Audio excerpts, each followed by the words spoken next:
Get ready for an electrifying episode 5. Dive deep into Izzy's remarkable journey, from the shadows of addiction to the summit of recovery. This episode not only highlights the incredible strength, hope, and sense of community that guided Izzy through his darkest times, but also celebrates his monumental achievement, the creation of the Go the Distance nonprofit.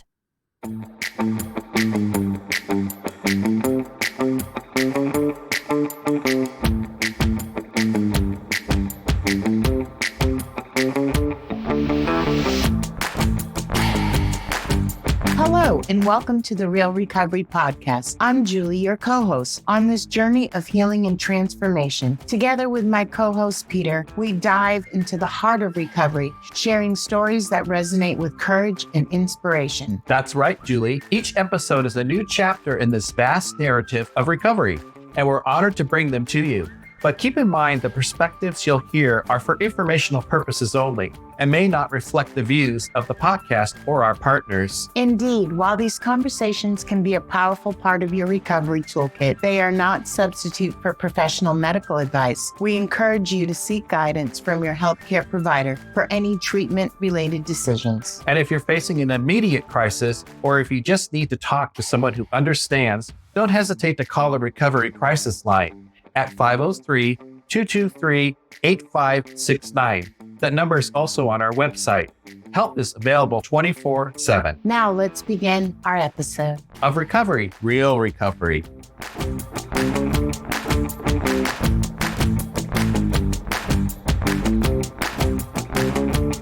You're always on stage. Okay, Yes. so I do want to introduce you. This is Izzy from Go the Distance, and 1, 2, 3. I am really excited to have him here I'm excited to be here. because literally the best day I had of 2023, and I've said this a few times, so it's not a limerick, was watching Izzy get the Freedom Award, meeting the governor, having her take her picture with me and tell me I was one of the most important people, and then him giving a shout out to our table and the lunch bunch. It was good. It brought back a lot for me. I'm really glad you're here. That's cool. I'm glad you're here too. Thank you. Julie, my co-host, I'm Peter, and we're here with Izzy to hear his story on the Real Recovery Podcast. Woo. Exciting. I like that I'm glad name. you're here. You like that name? The Real Recovery Podcast, RRP. RRP. So yeah. GTD. Go the distance. Tell Go me the what- distance. and maybe we're Go gonna, the distance. We're going to hear your story, but what's go the distance? Let's go the distance. Save it for the end. Save it for the end. Okay. I'll Okay. write a note. Make sure we get back to that because it Okay. is important. Yes. Very important thing. And to we're going to cover. hook up your website on our page. We'll link to it. I like your website. Oh, thank you. Mhm. I spent through it to get it together, but And not only do we have we'll the refine it over website, time. we have Instagram, a YouTube channel. We are Facebook. You're getting there. Facebook. Huh? We're And t-shirts. no We have a business newsletter. A cards, newsletter. Wow. business cards, And a with- GoFundMe. A GoFundMe. And a GoFundMe. Yeah, Wow. to Great. get started. Yeah. and business cards with Yeah. scan codes that will take you straight to our podcast and our webpage. Yeah. QR QR codes. codes. That's Yeah. what I scan. You scan the QR Yeah. codes. The QR codes are good. Mm-hmm.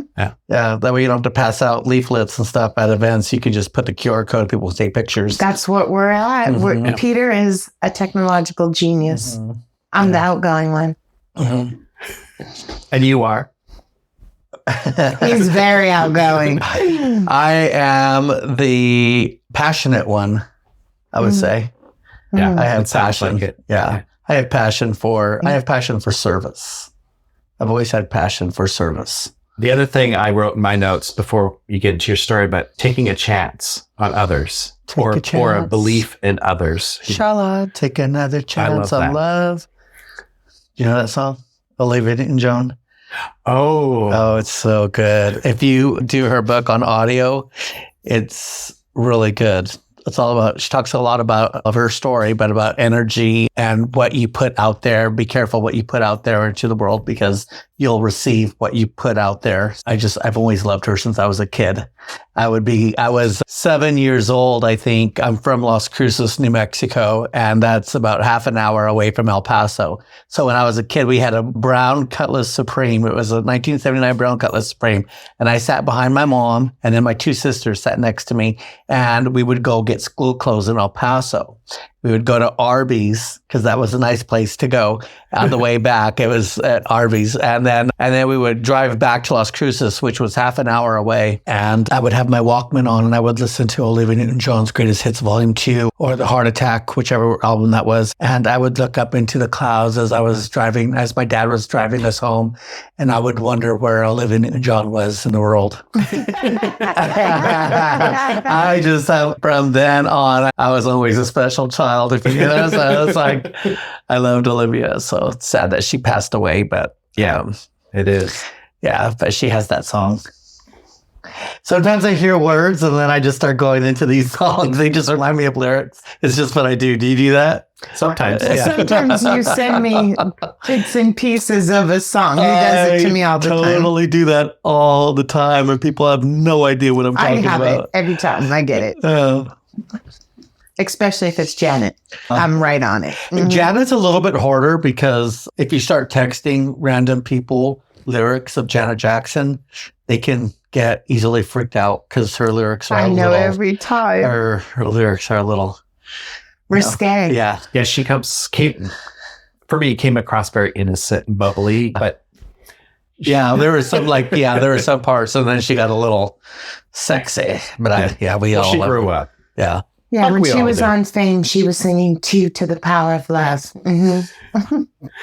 My Olivia Newton-John I had a friend in high school whose name was Peter. He was black. I'm white. So it was Black Peter and White Peter. And we would do duets or we'd lip sync, but we'd sing along to her Xanadu album. Every single song what a she had. great album. The Electric Light Orchestra, I'm Alive, all of that. Did you see the movie? Oh my God, as a kid. Yeah. Loved the roller skates. I had roller skates. I grew up roller skating. That was that was my thing. My Aunt Margie got me roller skates when I was a kid, and my cousin Anna and we would go in Roswell, New Mexico, where I'm from. Well, my grandma lived there, and we would spend summers there. And I would go roller skating, and I would pretend like I was like roller skating so the lasers can come out of the back of the skates. You know what I mean? Like super fast. Yeah. And then up and out. I am That scared was of both so- of you with Olivia That Newton-John. was just that. And then anyway, I actually just listened to all of these songs like yesterday or 2 days ago. Like, Really? yeah, because I was listening to the audiobook while I was walking my dog, and I just got so caught up in it, and I get so into things like that. Once I get into something, like I'm in it for a while, and it becomes like my life is shaped around whatever I'm into. I can do that too. Yeah, at the very end, Zeus lets her go, and she comes back, and Well, now I don't need to watch the movie. oh, but the soundtrack is amazing. Yeah, it is. Yes. More amazing than Grace. On par. Yeah, I mean, Grease. It's different. Yeah, A it's little bit just different. Okay. Yeah. But there's also Two of a Kind. I don't want to know. I want to know That about is your also recovery John story. Travolta. Two of a Kind's pretty good too, though. That's another good one. With John Travolta again? John Travolta, yeah, is in this Oh, one. wow. Yeah. So it sounds like New Mexico growing up was a good, happy childhood. Yeah, sure. It was a good, happy childhood. Ignorance is bliss. You don't know any better. You don't know what's out there. I always knew that I was different and something was off a little bit about me. I wasn't good at baseball or football or the things that Dad wanted me to be good at. I didn't measure up. So things started to I loved roller skating. I loved Wonder Woman. I loved making pizza. The chef would eat pizza mix. My parents were at work all day. And so I would take care of my baby sisters. They're 7 years younger. I have twin sisters. And I knew how to put their hair in a ponytail. And I would walk. I would get them dressed during like summer vacation. And we would walk about a mile and a half to TG&Y. Have you heard of TG&Y? It's like a store. It's like a 5 and dime kind of thing. I don't know. And I remember buying Culture Club, the album Culture Club back in the 80s when that came out. My God. And there was that drummer. And I was like, John Moss. is that who that was? Yeah. Is it the white guy? Or is I don't remember which one it is. It wasn't Boy George. No, it wasn't Boy John George, Moss but there was like the one, I don't know. I remember being attracted to one of the band members. And where I was going with the whole Xanadu thing, and I don't know, I hope this podcast doesn't hit my parents, but when that guy that played Danny in Xanadu was roller skating back and forth on the beach of Pasadena, whatever it was, his shirt would be like open on the top. And I would be like, that's as close to porn as I could ever get. I was like, whoa. And to see white guys, like attractive white guys in a town full of, where I'm from, Mexicans, like it was unusual for me. So I was like instantly attracted. But he was hot. Yeah. This guy was hot. Of course, obviously he's hot. He's falling in love with Olivia Newton-John. But I grew up and then back then, there's no one to compare myself to. There's no role model. And my parents were not open-minded. They didn't know. My parents had me when they were 16 and 17 years old. And so they're still together. I know. But they didn't know how to. And then with my insecurities and all of that, and I had to really overcompensate like I did with my addiction. When you're an addict and you're an alcoholic and you're drinking and using and you don't want people to know, you overcompensate so that you can lead them away from the belief that you're high. Not that they were probably thinking it in the first place, but your overcompensation probably makes it worse. Yeah. Yeah. My first love letter was to Jason Bateman. I wrote a fan letter to Jason Bateman once, and he wrote me back with a picture and everything. And I don't know. I think my mom threw it away. I don't know what happened. I know. Geez. I know. Along with my dildo. I know from hearing your story in the past, was it in college where you really started drinking? Yeah, I was a good boy up until high school, until I graduated high school. I was vice president of student body. I was the FPLA vice president, which is Future Business Leaders of America. You too? DECA. I was in DECA. What's DECA? It's like business education for high schools. I won interviewing in the state of Oregon at the Red Lion in Jensen And Beach. we probably learned how to type on the same kind of typewriter back then, yeah, it right? was that. All the way down, the Q was the hardest thing. Getting that QQ and then return the carriage. And me being competitive, I was the fastest in class. Yeah. And then you had to put the whiteout slips in there. Yeah, to do the, that was to erase. My typing teacher was, I shouldn't say her name, but she's gone, long gone. But she kept a bottle in her bottom drawer. And every time you got a question, nobody wanted to ask questions because she'd come up and she'd have this boozy gum masking booze breath. Really? And as kids, we were like, wow. So That's so Scared cool. of the typing teacher. I love her. Mr. Solano was my guy. Mr. Solano, hope he's dead. He is. Okay, good. He is, but what an amazing human being. If I could reach out to him today, I would just give him so much thanks and send him a lovely care package because he was in charge of Future Business Leaders and he was just somebody that just really believed in me. I started to go a little askew when towards the end of my years in high school, I started to get a little grandiose because I was featured in the yearbook 19 times, something like that. I was popular in high school. I had a Dillard's credit card. I had several credit cards. I was shopping at Dillard's because I had a job at a Mexican restaurant called Cocotillos, which we loved, and I was a busboy, but I was so good with my money, and I would go buy all the genera, the clothes, the Guess, the genera, and I was just dressed up like two of the socks, 2 of the shirts, 3 swatches right here, and swatches. Oh my god! I loved taking care of myself and being a fashion, and I was in marching band, and then when high school stopped. When I graduated, I remember not having a party to go to or some place to go, and I wanted to go. I knew that I was supposed to be at a party, right? I was at the park. What do you call it? Washington Park? Yeah. I got arrested there. Oh, it's a good thing I didn't go. But I remember being desperate to find somebody to invite me to where. Why am I missing out? What's wrong? I was Felt like an outsider. Why do I not have anywhere to go? I remember that. And that is when my routine of high school ended. And I was like, now what?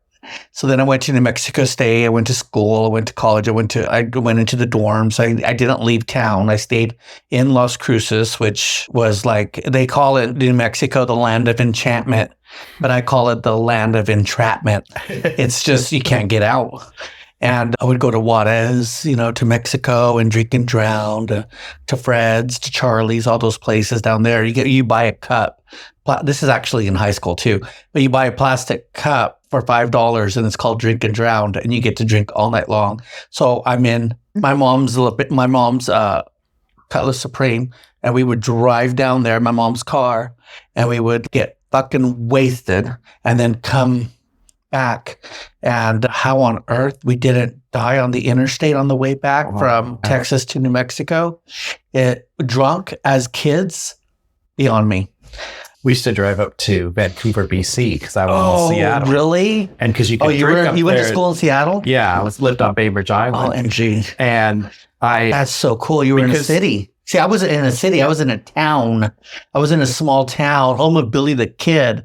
And I'm a young gay guy and now in high school. And there is like nothing there. Yeah. Like, where do you go? Well, being on the island, you were kind of in a little town. Yeah. It felt like a little town until you got into Seattle. And we would drive up to BC because the drinking age was only, I think, 18 or 17 or 18. So we would go up there and just like you said, get totally wasted. And how we came back and managed without dying or killing other people.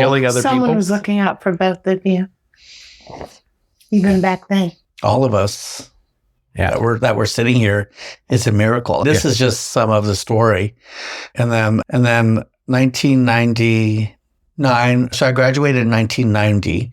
And then 1997, I lived with my grandma in Roswell, New Mexico, and I started running there. And I ran my first 5K. I got into shape. I didn't have a car. I was rollerblading everywhere and I was running. I was 27. I was like in shape. It is still, I feel like it is the best year of my life. It was the best time of my life was that summer with my grandma in Roswell, New Mexico. I started running. I ran my first 5K, and it was called the Alien Chase Race. And it was the 50th anniversary of the UFO landing. And it was huge. We heard Oprah was coming to town because it's the 50th anniversary of the UFO landing. So my mom got pregnant again even when I was this age, and my baby sister Marina was born. So my sister was, I think, 1 or 2 years old, and my mom put Vulcan ears on her and made her stroll her into a rocket ship and entered her in the parade and to the festival, and they got first place. Oh, there was so much foreign press in Roswell at this event that they literally pushed me into a bush one time so they could get a picture of my sister. And I still think that there's a picture of my baby sister in the Roswell UFO Museum in the rocket ship. Hello, a little Mexican baby in a rocket ship with Vulcan ears. I mean, how cute is that? Yeah. And then I moved back to Las Cruces, and things started to unravel for my family. My mom got into some trouble, and then it quickly became the worst year of my life. In 1999 was the worst year. I was trying to find sex, find love. I was driving to El Paso. I was just doing whatever it took to find somebody to hook up with. And so I would go, but I wouldn't have to drink first. Then I would have to drive across state lines. And I was like going to other states looking for love. I was like lost completely. And I got pulled over. I got a DUI. I fell asleep at a red light. I dealt with that. Then I got not another DUI, but I got pulled over for cruising. Back then we used to have a cruise. Yeah. It was cruising. And that's how you would do it. You would tap your brakes. If you like somebody, you just drive up and down the streets, and then usually at an adult bookstore by a truck stop. And then you drive past each other, and then you like, if you think he's cute or whatever, you tap on your brakes, and then they tap on their brakes. Then you turn around, and then you tap on your brakes, and then you pull off, and then you meet each other, and then you do your business, and then you move on. Yeah, that's how it was though. You don't have Grindr, you don't have any kind of apps, you don't have anything to help you find people. Right. So this is how you hook up back in the day. That and bars was the only thing you had. And we don't have bars because I'm in Las Cruces, New Mexico. There is no bars for me to go to. It's only country bars, literally called Cowboys. And the bar was literally called Cowboys. I literally had what's called ropers. Have you heard of ropers? No. Those are boots. You would wear boots. I was wearing boots. I was wearing jeans. I was wearing like country stuff. And I would go country dancing with girls just because. I don't know. And the time when I was cruising somebody, I got arrested because I guess that person didn't want me following them or whatever happened. And vindictive assholes out there. I don't know what the hell. I don't know what it was. I probably they were obviously cruising, right? Because they were there. They knew what they were doing. Yeah. You know what you're doing when you're there. But I guess this guy had a cell phone and called the police. And I got pulled over, and I would do cocaine on the CDs. And in my car, and I would be like cruising because it'd be an all night thing. You go home at 6 o'clock, but you just cruise all night long around this spot. Crazy, right? Go get some gas, go cruise around. I tucked the cocaine up in the compartment of the car of the thing, and I still got arrested because my license had been suspended. From the other, I never got reinstated. So once your license is suspended, they automatically know. They can smell you when you go out there. And so then I got taken in, and then again and again, literally probably 6 times. I couldn't. My dad, my mom got in trouble, but it was like such a hard time for us. And I was with my dad, and we never got along. And he threw a bowl of cereal at me across the living room, and it hit the wall, and we would just cuss. And I was just like, I was lost. My dad was lost. My mom was lost. Our whole family was lost. And when shit hits the fan, nobody is around to help you. Nobody comes around to help you. Nobody wants any part of you when you're a mess, right? When you're not the ideal family, they all scattered. And I feel like that's what everybody did, really. But we got through it. We're really close and tight now, but we had to go through that hardship, right? But my friend Christina and Felipe in 2001 said, let's move, let's get out of here. I was working at a steakhouse called Cattle Baron back then. I was making good money, and I was doing a lot of drugs, a lot of coke, a lot of drinking, a lot of wine. Thought it was all that because I could drink $15 bottles of wine. And I told Christina, I said, show me the numbers. And she did. So we saved $1,000. We rented a Penske truck, and we moved to Portland, Oregon. We knew nothing about it, but we got here. And then I moved here, and I thought I can get a job like that because I am. Did you say 2001? 2001. The year I started with Sprint. The year you started in prison? No, it was Sprint. Oh, with Sprint. Oh, there's a prison back home called Springer. I thought you said that. That was my first phone company. I'm still with Sprint. Or T-Mobile. I know you. But we probably shouldn't be talking about name brands, but whatever. Until they sponsor us. Until they sponsor you. That's a good experience for me, so I have nothing bad to say. I know you love that job. Am I going on too much about myself? No. Okay. This is wonderful. Okay. So then I moved to Portland, and I thought I could get a job easy because I felt like such a good waiter back home at Cattle Baron in Las Cruces, New Mexico, where we had a salad bar. And it was a good salad bar. I love a good salad bar. Wasn't the case. The difference, what Oprah looked like before money and what she looks like now, I was like Oprah before money, meaning that I felt like my nostrils were bigger. Like she says that. I was darker. I was wearing a leather coat, like a long leather coat, like right above my knee. The sleeves are long, so I cuffed them inside. And I only had these black leather-soled shoes that clap. And I would go looking for a job. And I thought, they'll hire me in a second. I was wrong.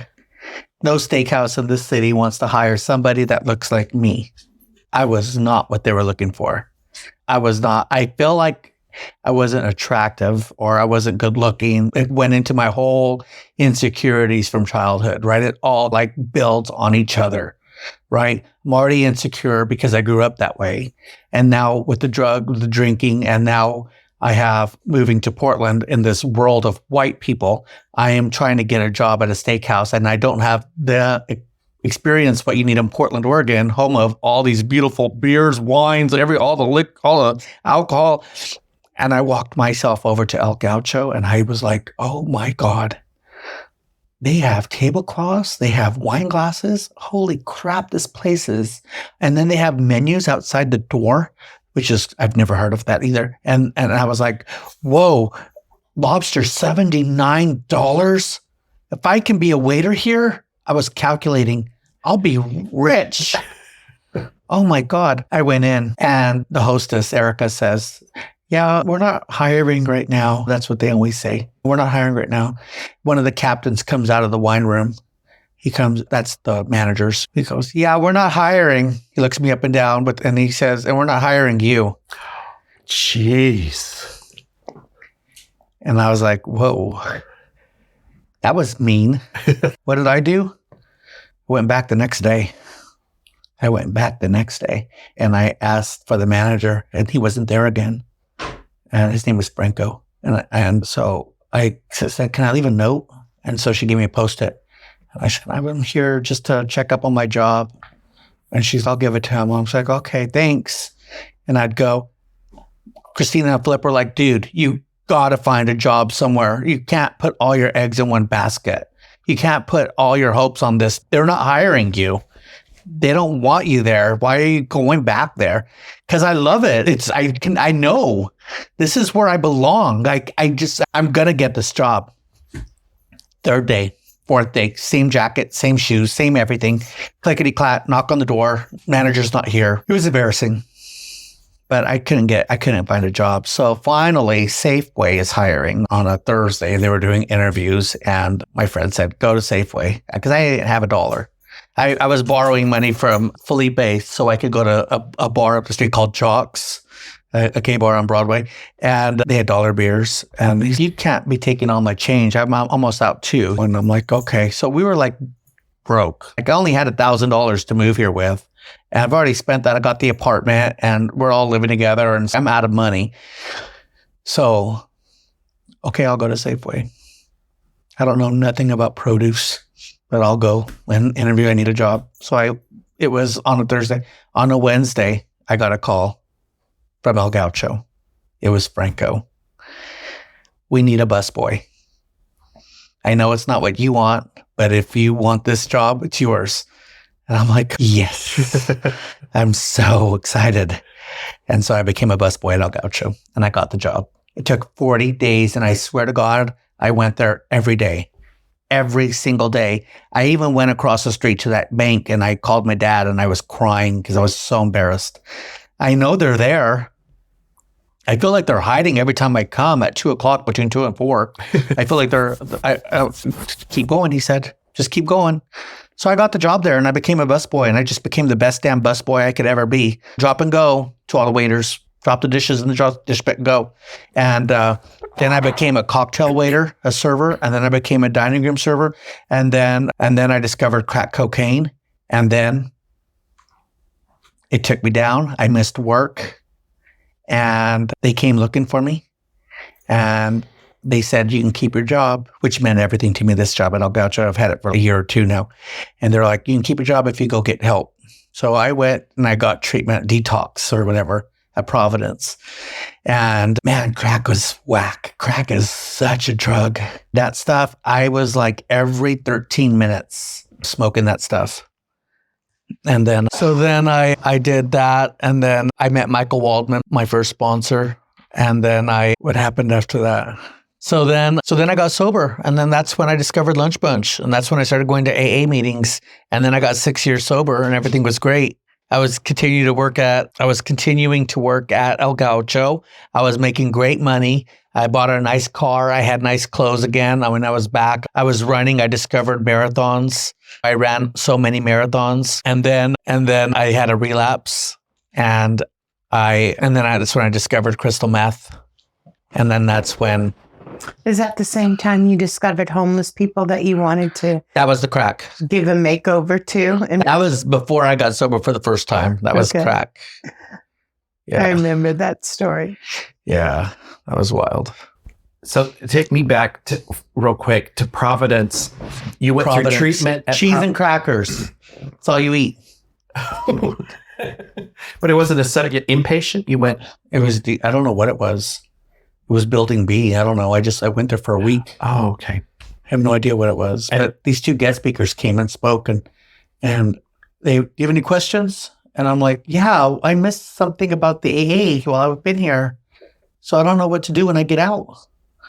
And he goes, give me a call. Here's my number. So I called him. And this guy, of course, picks me up and takes me to a meeting, gives me a big book, buys me coffee, a mocha, and becomes my sponsor and led me into AA. This random human being, this random guy named Mike. And that's where the journey started. And then I found Lunch Bunch, and then I got 6 years of recovery after that, before relapsing. So we met before your relapse. Because I remember when you relapsed, you didn't answer my text message, and I was sad. I don't talk to anybody I know when I'm in a relapse. Yeah. So we met during the 6 years. You at gotta MCC. break up my conversations because I'll just go on and on. No, Okay, I'm just trying to think I'm just trying to think of I'm when going you too came fast. into my life. And we became really good friends at MCC. And then You were you one vanished. of the people that I knew. And And then I you would sit in vanished. the rooms. I didn't really.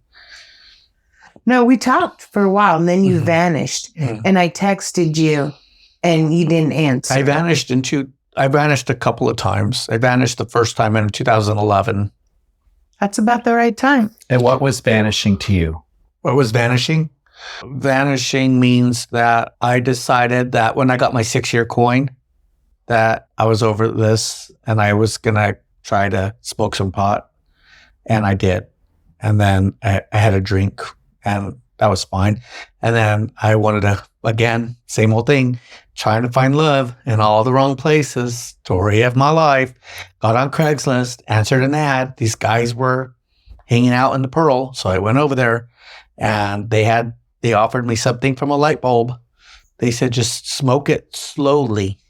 And so I said, okay, because I already smoked pot. So I lost my sobriety date.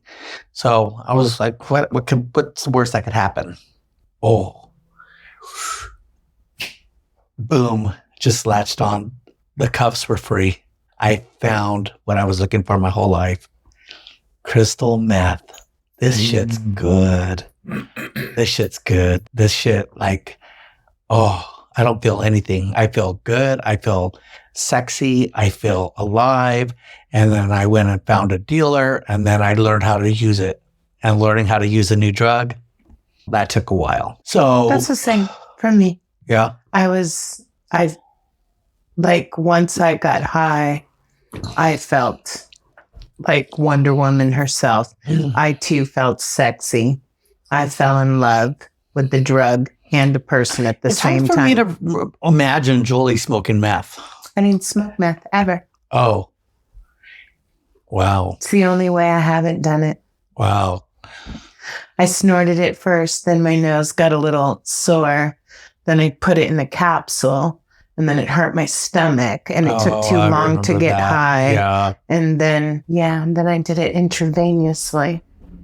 And then I was like, Which is like the way to go. well, and Once that's talk about what is it? Cucumber into a pickle. actually, it was like literally like when Wonder Woman spins around and she takes off the glasses and she's Great like, analogy. ching, ching, Yeah. ching, ching, and you Yeah. couldn't mess with Yeah. me. Yeah, Mhm. that was exactly it.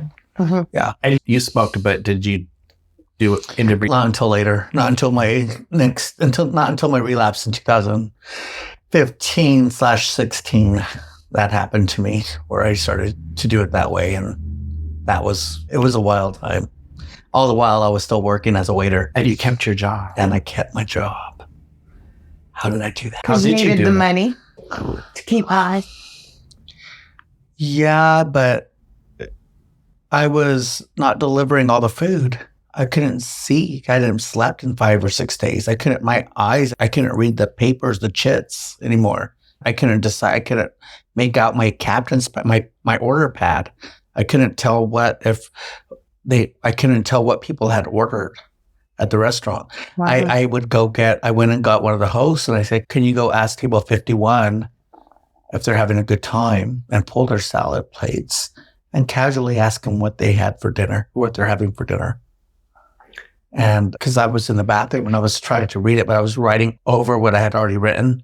I was just writing over and over. But see, I'm clearing their salad plates. So that means the entree plates are supposed to arrive any second. I'm in the bathroom trying to figure out what the hell they ordered. Oh, wow. We're busy. It's going to take at least 20 to 30 minutes to get their food cooked.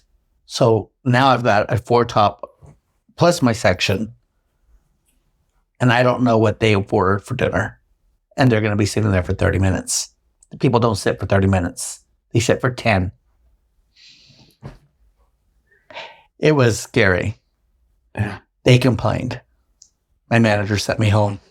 I had partied the night before. I don't know what I took, but I progressively for the next few days got higher and higher. It was just a weird feeling. And I don't know. I kept my job. I was sweaty at work. I was disheveled. I was pretending to be interested in the hostess because she was pregnant and she was having a hard day. So I said, sit down. Are you okay? What's going on? How are you feeling? Tell me. And I would be like, I just wanted to sit down and rest. I didn't care how she was doing. But I was just so damn tired. And I'm going to sleep tonight as soon as I get home. But then I did it because I got high again. And then it was time to go to work again. And another day with no sleep. But I got down to 140 pounds. That's how I was. I was seriously, literally. I'm skinny. I was at Grand Central Bowling Alley, right? And got some quarters for the pool table, right? And it's 3 o'clock, 4 o'clock in the morning after the city nightclub closed. And I remember putting a quarter in where you stand on the weight machine and you put in a quarter. And it said 123 pounds. I went and bought $10 worth of quarters and all you night were 123 pounds?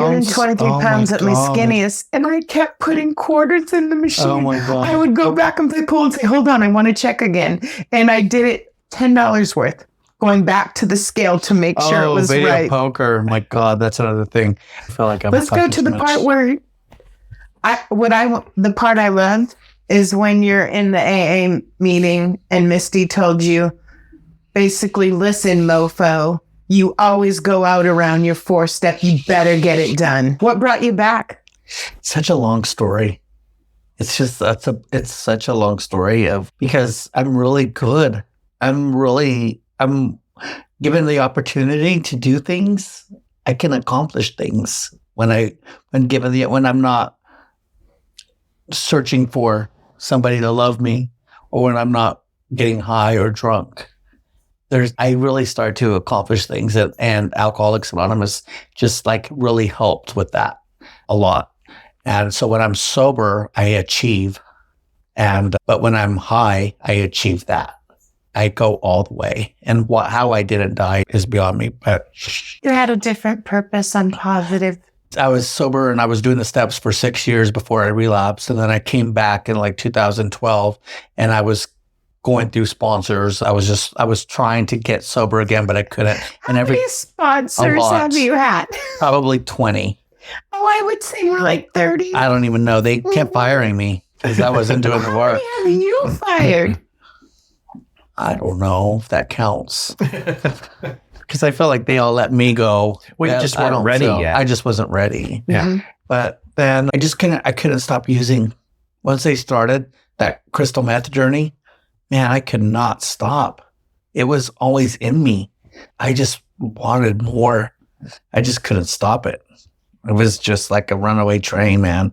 And people were coming in and out of my lives. People were hurting me. People were stealing from me. I got homeless. I ended up on the streets. I was working at El Gaucho, making so much money, wearing a tuxedo, selling Chateaubriand and lobster, and I knew wine. I was selling wine. I was waiting on Phil Knight, and I was waiting on Keanu Reeves. I was waiting on Terry Garr. I was waiting on Aerosmith called me the gaucho one time. I was succeeding at this job. And the next thing, I'm on up and down 82nd or 122nd, and I'm with my book bag, and I'm trying to find a place to sleep for the night. Like, how did that happen? Yeah. Because I was addicted to drugs. And by looking at me, you would not even look at me a second chance or want to give me a second chance. Were you, so you ended up leaving the restaurant? They fired me. They fired you eventually. Yeah. El Gaucho, they said that they would hire me back if I did XYZ. And I was like, you know what? I've got money in the bank. I've got nice clothes and a nice car. I'm just going to go ahead and go because I thought I was in love with a young tweaker and it wasn't love. But I left and I wanted to pursue my crystal meth addiction. Career. And then I got sober in 2011 and I got a job at the Shiloh Inn at the airport as a busboy pouring water. I realized that I knew how to pour water. So working 9 years at El Gaucho.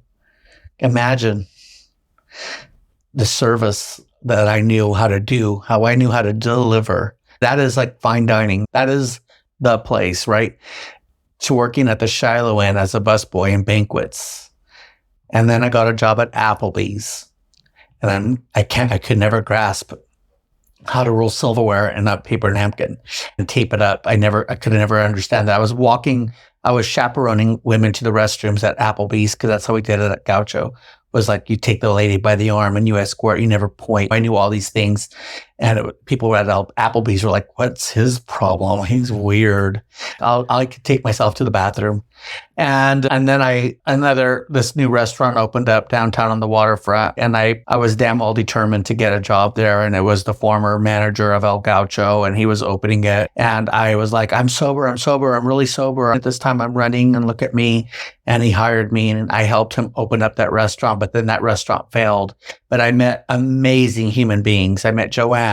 I met Carolyn Stewart. I met these amazing people, the Sloys. I met such amazing people, and they helped me they gave me the security that I felt I needed. And I got a job at Morton's Steakhouse. And then from Morton's, I went to Portland City Grill and I got a job there. And I worked there for 9 years and I rebuilt my life. All the while I kept relapsing. And every time I relapsed, it was worse and worse, right? Until I was sick and tired of being sick and tired in 2017. And I went to an AA meeting and that's when I saw my friends and I missed them. And I wanted to stay there. And so I did. And I went back a second day. And then after a week, I adopted my dog, Anna. And everyone was like, oh my God, he does not need to have a dog. He cannot. Say that. A lot of people did. They even took me out to lunch after so we could discuss. And half the people were like, you shouldn't. They were straight up to my face. And I was like, but I have her. I can't give her back. That's when I had Sully, remember? Yeah. And I was like so happy when you got Anna because I was hoping that it was going to be something that you would stay sober for to take care of. Yeah. And It was good. My dog helped me through my struggles too. Without her, I wouldn't be here probably. Anna too. A lot of other things, but the best thing for me, she's never seen me smoke a cigarette. She's never seen me do a drug. And what she thinks of me matters. Yeah. And now I have almost 7 years sober, just like you. Were you, when you came back and really the beginning of the 7 year, were you homeless still or did you have a place to live? his friend Andrew helped him. Yeah, when they sent me home from Portland City Grill, when I couldn't read Table 51's order, and I was like, go home. And then they suspended me for a few months. And I was like, until I could get help. And how am I going to pay my rent? I moved into this apartment. Oh gosh, I was homeless before. I was homeless. So when I quit El Gaucho, or when El Gaucho let me go or whatever, and I wanted to pursue the crystal meth addiction, I ended up going through all that money, and I ended up getting evicted, and I ended up homeless.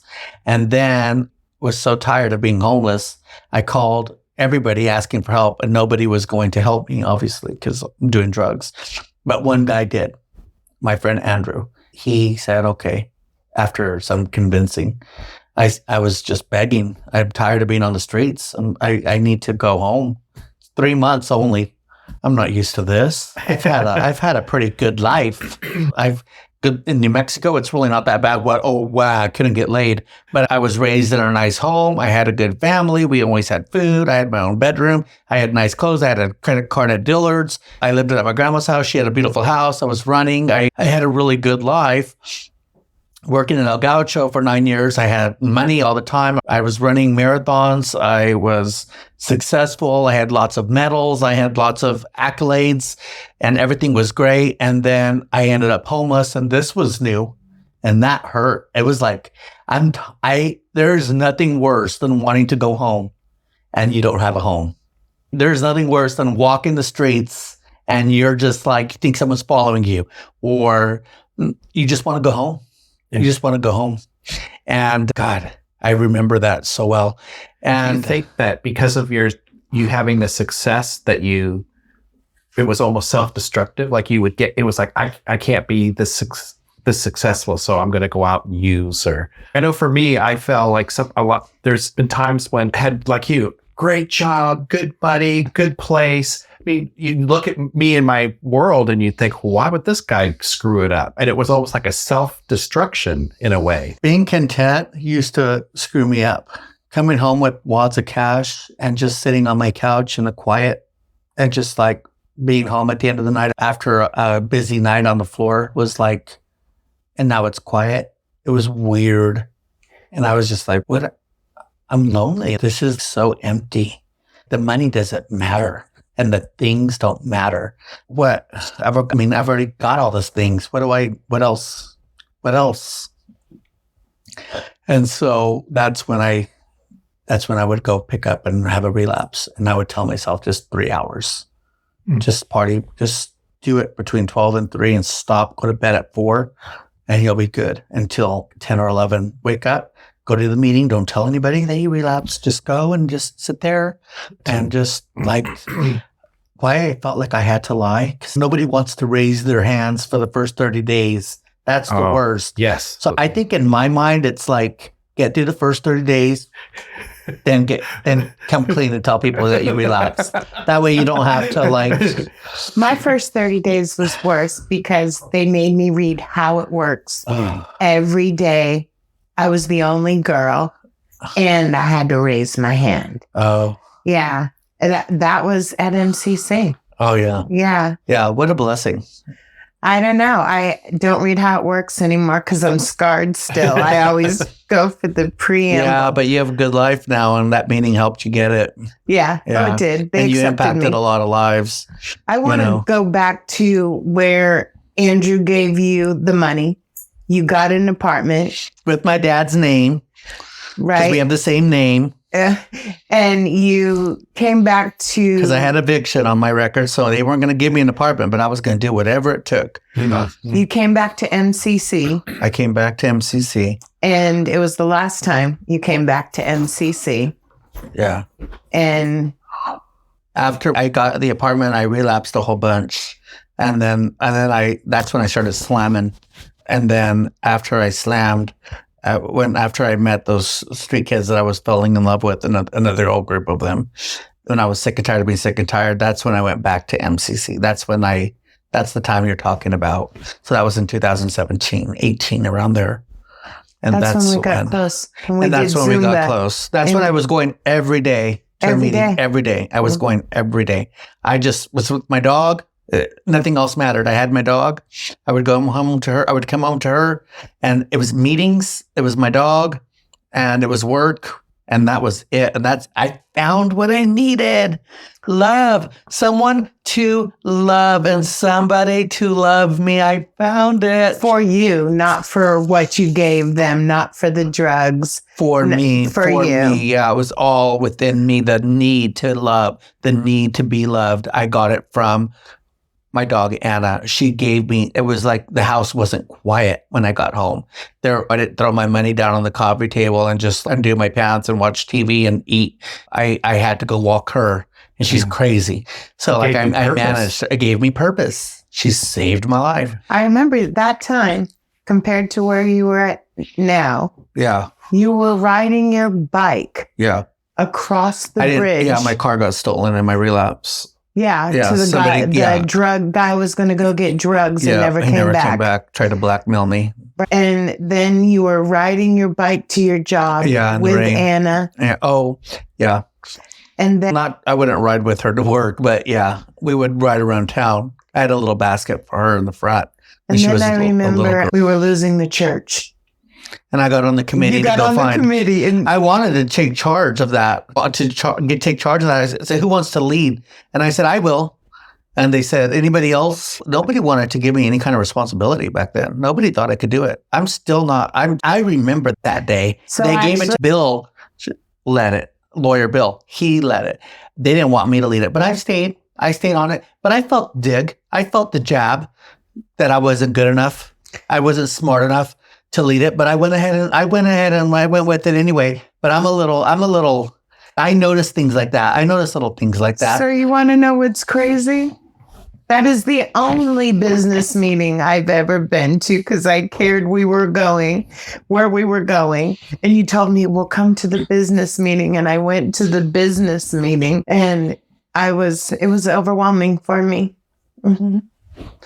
Okay, so now do you think, I was just thinking of, for me, when that happens, when I start to get a little irritated. Peter? You get irritated? In reflection, it's ego. In reflection, it's ego, of course. Of course it's ego. Yeah, of course. Yeah. Got me in a lot of Thank trouble. You for saying that. Yeah, that's what it was. It was ego. Mm-hmm. Yeah, and it was fear. It was fear. Pride. Ego, fear. Mm-hmm. All of that, yeah. I'm not good enough. Again, I'm still not motherfucking good enough for anybody. I'm never good enough. I'm never attractive enough, and I'm never good enough, and nobody will love me. But my drugs will. And then when they put the drugs aside, my dog will. And so I substituted that. But that was a lot healthier, right? Yes. And so then I got that. And so then I kept going to meetings, and I got a sponsor, then I got fired, and then I got a sponsor and I got fired. You're missing a good part of it. No, I'm not there yet. And then that's when I was doing my step work. And another sponsor, I think it was John, let me go because I wasn't ready. I wasn't like on a timely thing. And that's when I walked into that meeting that you were at. Is that the good part that you were talking about when Misty said that? So what I remember is you and Misty getting close on Fridays. And then we moved to the new building, right? But you weren't my sponsor. No. Yeah. But we were close as far as we'd set up chairs, we'd do Zumba. Oh, I don't remember that. I remember you doing Zumba and trying to make us do it. I would bring you a candle that would break, and sometimes cookies, because I remember when Anna was a baby. No, I don't remember those early parts, those early years of who helped me. Right. I don't remember any of that. I just don't. My brain, what happened too was that I had syphilis. I had contracted syphilis, and I didn't know, and I had it for a long time. Really? And they called me one day when I was walking home from FCC, and they said, "You've got syphilis." And I'm like, "Oh, okay." Yeah, and it's advanced. So this is serious. Like you could die. And so we need to get you some spinal taps, and we're going to have to this is like really serious. This isn't just a shot. This isn't just or is it gonorrhea? Which is the difference? I forget which one. But anyway, one of the bad ones. And no wonder my hair was falling out. My hair was falling out. My eyebrows were falling out. I was like really sick. Wow. At this point. I was going through a lot of stuff then. And I think that getting sober, it reminds me that in the early years of recovery, we don't know what's going on. We don't know what's going on. I don't remember her giving me cookies and candles, and Misty and her, what she's talking about right now, what she's trying to say, but I won't let her, is that I don't remember that. I don't remember things like that because I was healing. Yeah. Our brains are damaged and they're trying to heal. Do you remember Pat O.D. signing your calendar? I remember that. Okay. Yeah, I'll keep coming back. That was at MCC. I remember certain things. It was a lot of trauma. And I think that's a good thing. That's one of the things I like to remember. And I tell people that are new is there's a reason why you're not supposed to make big decisions in your early years of recovery. There's a reason why you shouldn't date people in your early years. You don't know what you're doing. Absolutely. You just don't know it's not that you don't know what you're doing. It's that your brain doesn't know what it's doing. You're recovering and it's really hard. But then I walked into the meeting and that's when I remember you were there a lot and you were just so excited about Lunch Bunch. You were just like a poster child for it. And Misty with their never ending service commitment on Fridays. The Friday meeting has always been special to me because it's had some really special people. It rotates to me. Sometimes it's Fridays, sometimes it's Wednesdays. Sometimes it's a different day. Roger was going to take Wednesdays, and I told him, no, take Fridays. We need Fridays. Wednesday was the day I went back to that meeting when I got sober in 2017. It was a Wednesday that I went to that AA meeting. At least that's what I remember it being. The significance, yeah. Yeah, that's the significance for me. It wasn't a Friday. It was a Wednesday that I went back. And I was like, bro, and I didn't sponsor. I didn't like to sponsor. And I said, bro, I'll do your 4-step with you. And we went and got 2 pieces of pizza at Hot Lips. And we went to the grotto. And I tried to make it as simple as could be, not to scare you. Because you were all like overwhelmed about it. And it was just another goddamn sponsor. I don't give a shit. I'm okay, fine. I'll do it with you. Wasn't really thinking I anything wasn't of your it. sponsor. You tricked me. And after I did the 4-step with him, he was like, oh, Julie's agreed to be my sponsor. And it's like when someone offers you to be married when you're in the football stadium and the camera's on you and you have to say yes, even if you want to say no. That is the exact situation. You cornered her. He did. And I didn't want to do it. And then I will tell you. That's how she remembers it. That's exactly how it happened because I had been sober for a while, so I had a good memory. But he checked in every day. He checked in. I would leave meetings when he called just to make sure he was okay. And then literally in 2019-ish, my sponsor of 23 years got really sick. Mm-hmm. And we went to celebrate his birthday on July 17th. We went to bring him as a coin, me, Izzy, and Misty. We brought him a meeting. And this man says, oh, do you want us to come back every Saturday? And I'm like, oh my God. And so we start going back every Saturday. And then he brings Daniel Torres. I started bringing friends with me, and we had ourselves a little meeting every Saturday. Guy?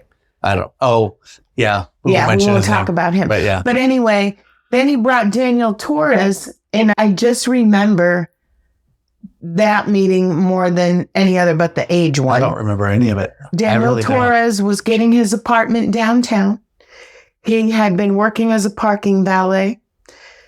And Izzy and him had just gone running. And Daniel Torres said to my sponsor, Fred, I really like it here. I like just the 4 or 5 of us. And then Daniel went into treatment. And then you guys went running. I remember it as clear as day because you were chairing the Sunday meeting at the upstairs of the church, not MCC, we're at Sunnyside now. And you asked me to chair that Sunday for you. And that Saturday we had gone and Fred told us he was 90 instead of 100. And I kept it cool in the meeting, but when we went outside, you were like, how mad are you really? And I was like, and I wasn't going to go back to AA. I literally wasn't going to go back to AA. And you were like, well, you're chairing for me tomorrow. And I went there. I chaired and said, I'm really not trusting of AA right now. And I didn't know who he was at the time, but this guy spoke up in the meeting and said, AA is in the books, not in the fellowship. You can trust the book. And I thought about it. And then I had made plans with him to have breakfast at Milo's the next Saturday and go back to my sponsor's house for the meeting, which was the only reason I did. I was going to leave AA at that time. I didn't think I needed it. I've been sober forever. God works in mysterious ways. Yeah. And literally, he was the only reason I went to that meeting that day. I went back to my sponsors, and then we literally saw my sponsor through death. And then COVID happened, but he had started GTD sometime at my sponsor's house because I brought him his first shirt at my sponsor's house with his logo. Yeah. We didn't even have shirts back then. I brought him his very first one as a Christmas present. So Daniel Torres was the genesis, you and him getting together and The genesis of GTD. That's a good word. Yes, he was. So I was the secretary of this meeting that we're talking about, and I think it was a Friday actually that I was actually there. I was because Fridays and Wednesdays are my magical days at this meeting, and so I was the secretary of a Friday, and I would always talk about running and my dog, and the treatment center came and would hear me talk about running, and Daniel was wanted you to take him running. The treatment center guys wanted to go running, but they didn't have anyone at the treatment center to facilitate the run.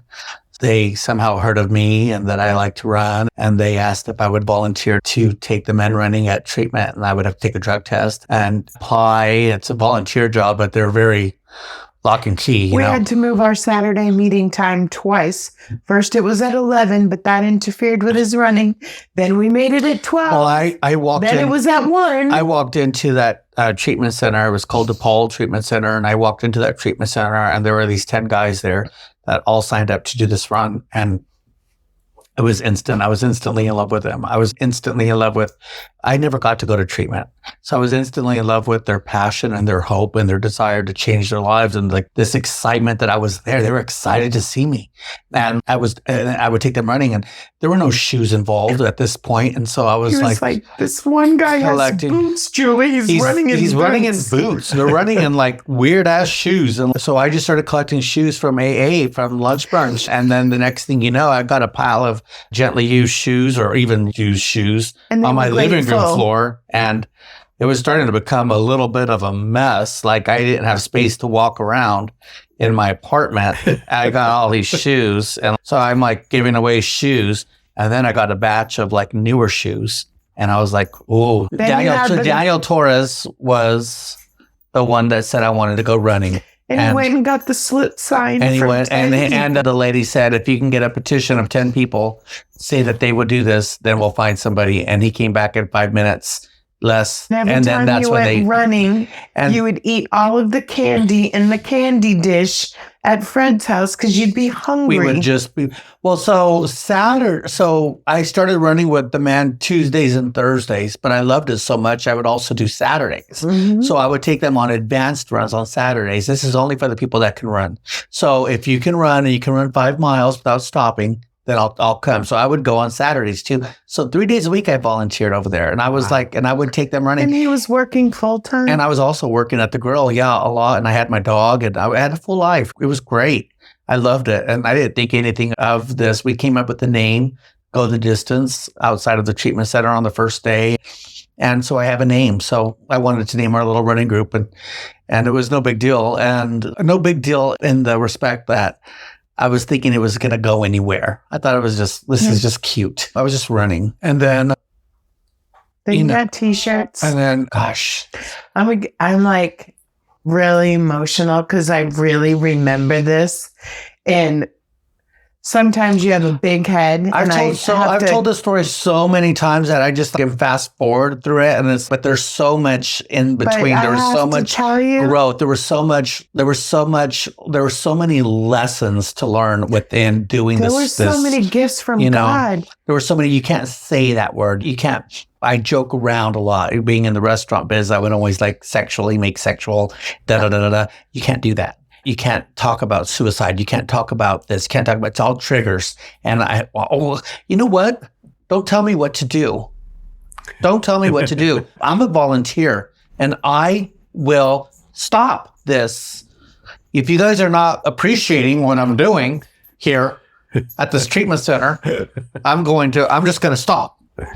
And I look back at those texts, and I am 2 years sober, and I was like that.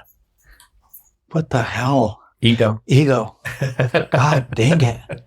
All my whole life. But luckily the people there that work there, they handled me. I need people to handle me. Because I'm a live wire. And I do well, but I felt I'm a live wire. And so I kept going. And then we would get shoes. And you kept doing steps. I kept doing my step work, and I kept growing, and I kept running races, and I kept enjoying life. And then COVID happened, and I still worked out on GTD while I was at home and walked my dog. And Julie and I split ways. She got really busy at work, and she couldn't. My job. She was going through a lot at work. I remember being on the balcony and talking to her, and her telling me she was just going through whatever.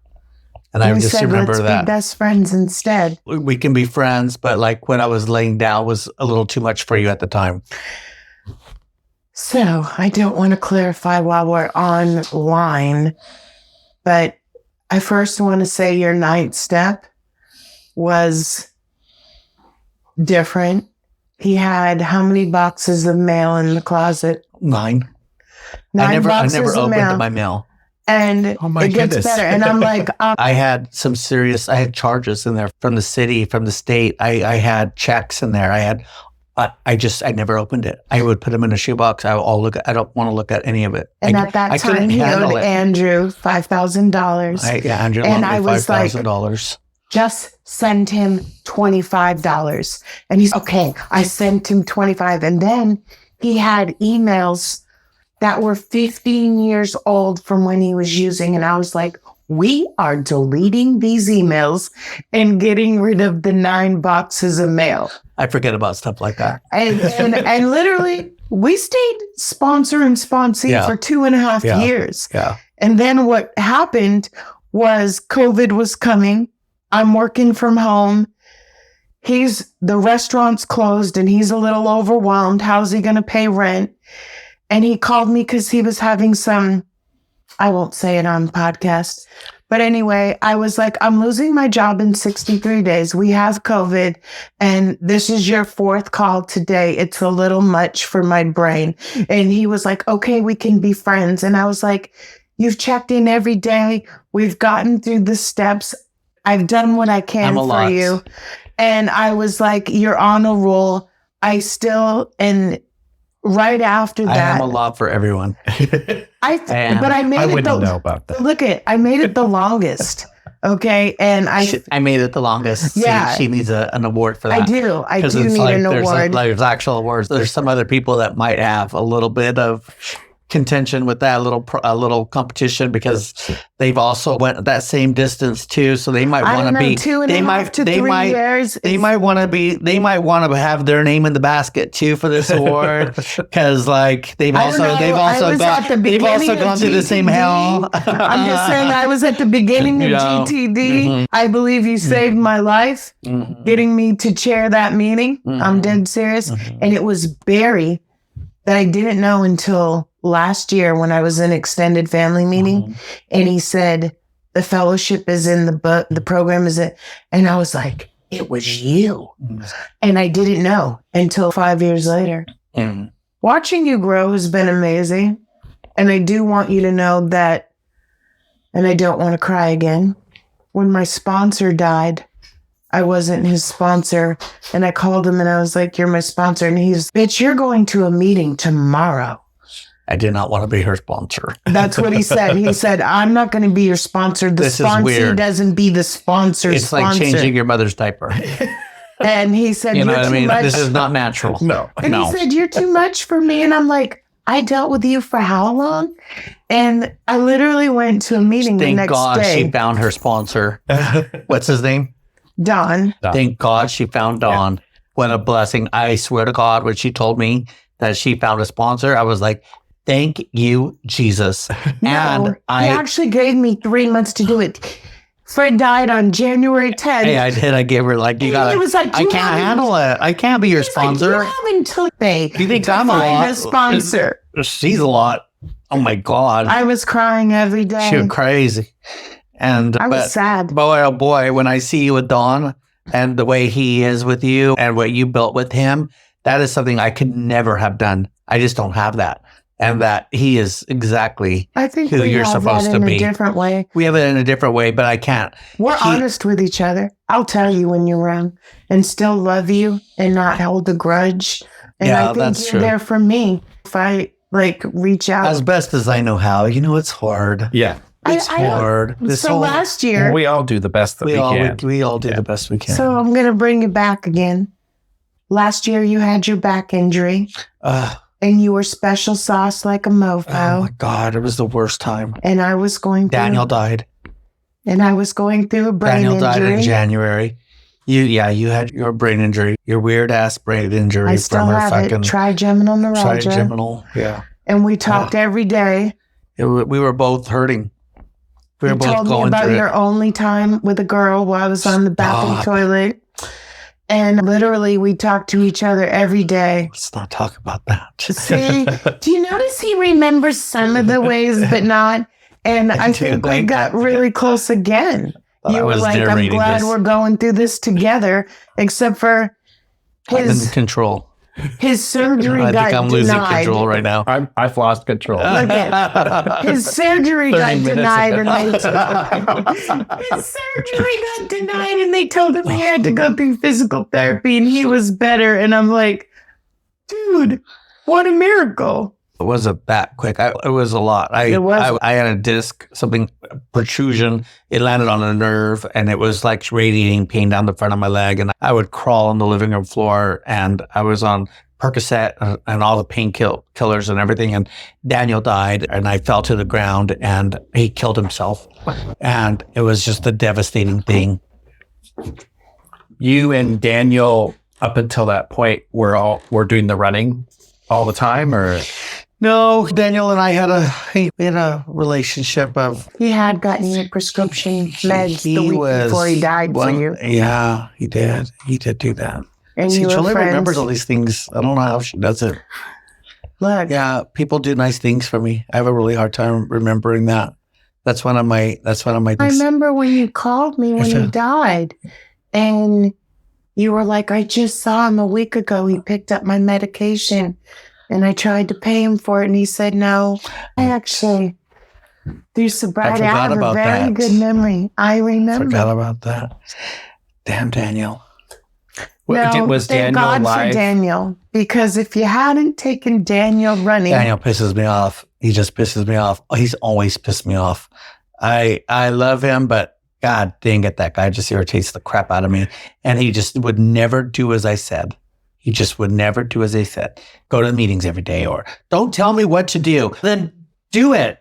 You keep relapsing, and then you keep relapsing on small amounts. If you're gonna do it, like, why just do just a little bit? I can never understand that. I was like, he would just do a little bit of meth or whatever, and I'm like, man, if I were to relapse, I'd just do as much as I would stop my heart. I would just go as hard. That's how I do it, and it would just frustrate me. And we would fight. And don't talk to me. Don't talk. Fuck you too. And we'd hang up, and then we wouldn't talk. And then we would make up. And then Robin had a party, and then I had invited. I hadn't talked to him in a while, Daniel, and I invited him. He goes, "You want me to come?" And I'm like, "Yeah." So he came, and 6 months later, and we made friends, and we were doing really well. And then 6 months later, something happened, and he got triggered, and he took his life. And then I was having my back issues, and we got funding for GTD. I was running GTD. We were working on budgets. Can I ask a question that I don't know? Did you get funding for GTD after he died? No. Before he died? Before he died. Yeah, in April, I think, or something. Yeah, I think it was... I think they approached me in April, and then I think we processed in June, and we got the money in September, I think. But he died in January? He died in January, then the next year, yeah. Okay. I had already quit my job at the grill. Okay. To do this full time. I think He shines down on you. Oh, without question. And I also think he is, as much as you say, I think the things you've done for him, the Daniel Torres hats, the Dress for Success program through GTD, which is going really well. Yeah. The stuff you Why don't you ask done. me questions about Go the Distance? Why don't you ask me questions about that, like how we started and all of that? Because that's a really cool thing. We're at quite some time has passed. Oh, okay. So why don't Why don't we end it here, and then we'll come back. We should do it again. Like, we should do it again.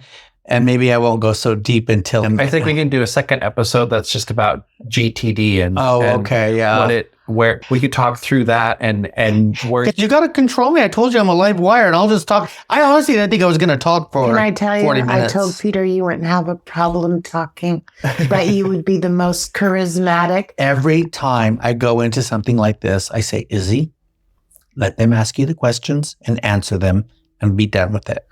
And I've never been able to do that. What I think is nice about this format for us anyways is that you don't have to stick to a script or a question and answer. We want it to be authentic. Yeah, we want to, and I appreciate you being so open about your past and all the struggles that you went through. I felt it's really good for me I've always wanted to try to piece it together, but I can't remember certain things. So hearing Julie saying all of that, sometimes I don't want to remember certain things. But, I like to block certain aspects of my We like to remember the glamorous parts or the fun parts.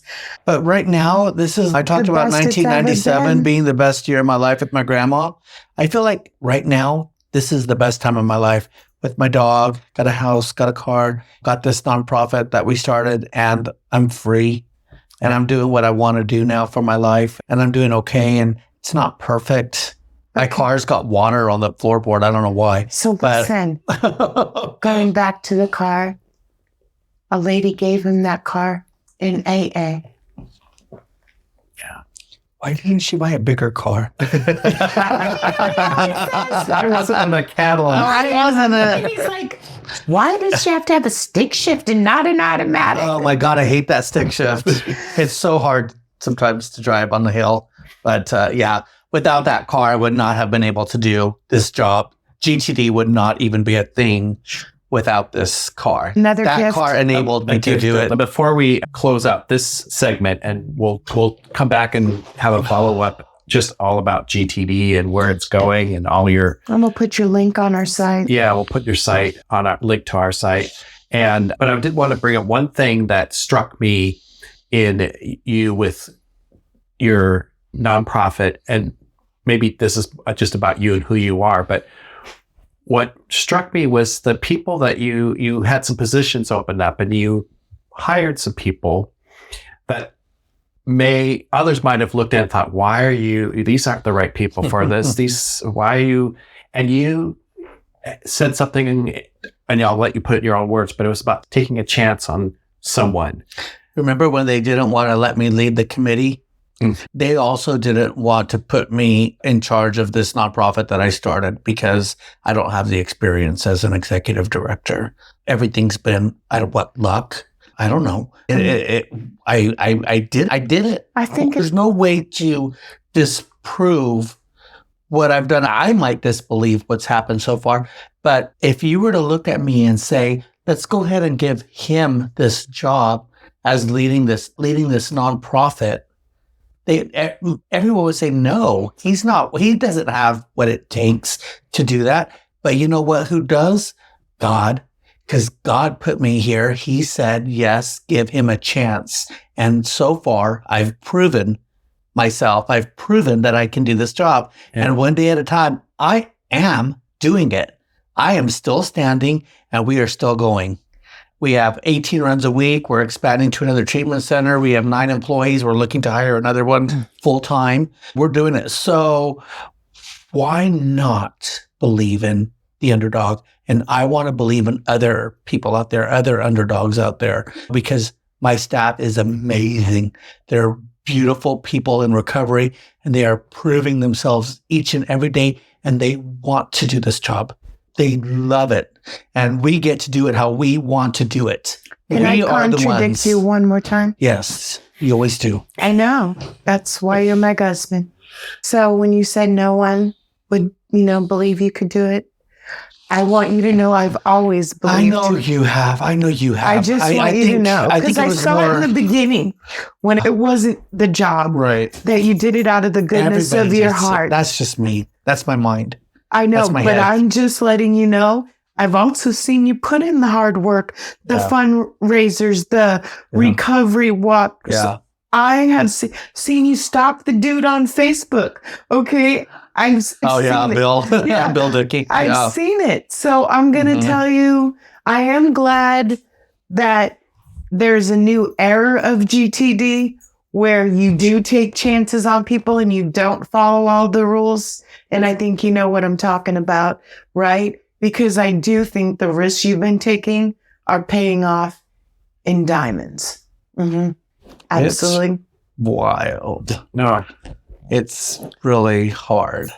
Like the journey to start this, you forget about the war that you were in yesterday and you just focus on today. I don't remember a lot of that stuff that we went through and the battles that we went through to try to get where we are today and everything. And meeting all the runners. Last year, we had 496 people sign up for Go the Distance at the treatment centers. 496 people. That was just last year. That's when we started collecting data. We weren't collecting data before. So all those years, the 4 years previous, what we were doing, the stories that you hear and everything that weighs on you, not to mention the business aspect of Go the Distance, but like hearing the people's journeys that we are giving our services to, that weighs on you too. That's a lot. It's a lot to take in on a daily basis, which is why we started a wellness program at Go the Distance too now. So we have people helping us with our mental well-being and our emotional well-being. And so we started that program because it's important.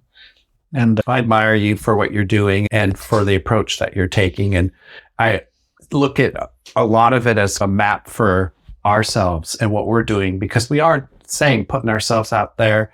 We're taking chances, we're putting our faith in unlikely places. I don't think that with Go the Distance I've ever failed. I've made mistakes, but I don't think I've ever failed.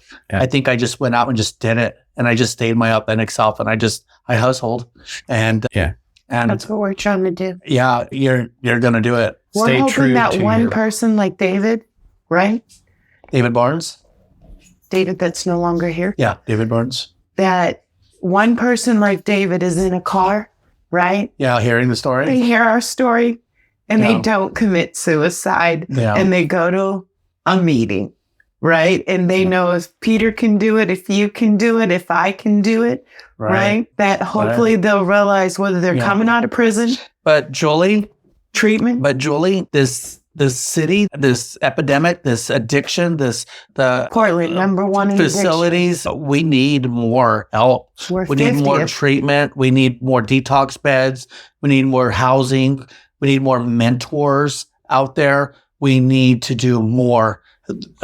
People are dying and every day out there. We need to try harder. I agree. We need to do more. I heard the speech. We're number one in addiction and 50th in treatment services. Yeah. And so if you're listening, help. Try to remember that guy that was homeless walking up and down 82nd Street might be the next executive director of Go the Distance. Yeah. Because that was me. And here I am. And we're changing lives day to day. There you go.